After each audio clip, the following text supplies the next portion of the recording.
মন্দিরে অস্ত্র ট্রেনিং দেওয়াচ্ছে তারা, আন্ডারগ্রাউন্ড বানিয়ে সেখানে ট্রেনিং করছে তারা, এবং ধর্মের নামে তারা তালোয়া হাতে করে মিছিলও করছে বাংলাদেশে, শুধু ভারতে না।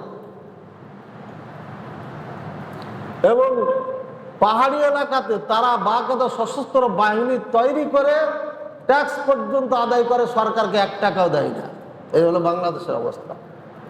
আমরা 95% মুসলমান ঘুমন্ত অবস্থায়, কেউ আওয়ামী লীগ, কেউ বিএনপি, কেউ জামাত, কেউ এই দল, কেউ এই দল, কেউ এই পীরের মুরিদ, কেউ এই পীরের মুরিদ, ছিন্ন বিচ্ছিন্ন হয়ে আমরা আমাদের মতো আমাদের এখনো ঘুমন্ত অবস্থায় আছে। এই একটু আলোকপাত করলাম আপনাকে। বনী ইসরাইল একই কথা হয়েছিল। এদের মধ্যে কেউ ছিল ফেরাউনদের তাবেদারি করতো, আর কেউ ছিল দরকার নাই, কোনো কাজে দরকার নাই, ক্ষেত খামার করবো চলবে। শেষ পর্যায়ে এদেরকে সবকে দাস বানিয়ে দেয়, দাসের মতো আচরণ করা হয়।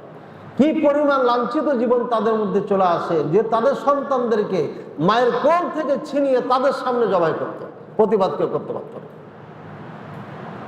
আজকে আমাদের মেয়েদেরকে এই ইসকনের সদস্য উগ্রবাদী হিন্দুরা লাভ জেহাদের নাম দিয়ে প্রলোভন দেখিয়ে মুসলমানের নাম ধারণ করে মুসলমান হবো বলে তাকে ব্যবহার করে পেটে বাচ্চা করে 1-2টা বাচ্চা করার পরে তাকে ছেড়ে চলে যায়, আর না হলে জবাই করে দেয়, আর না হলে ভারতে বিক্রি করে।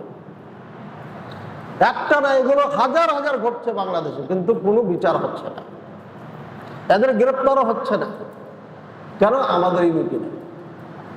আমাদের কিছু দালাল আছে, ক্ষমতার জন্য তারা ভারতকে খুশি করতে চায়, আমেরিকাকে খুশি করতে চায়, বিভিন্ন এক কথায়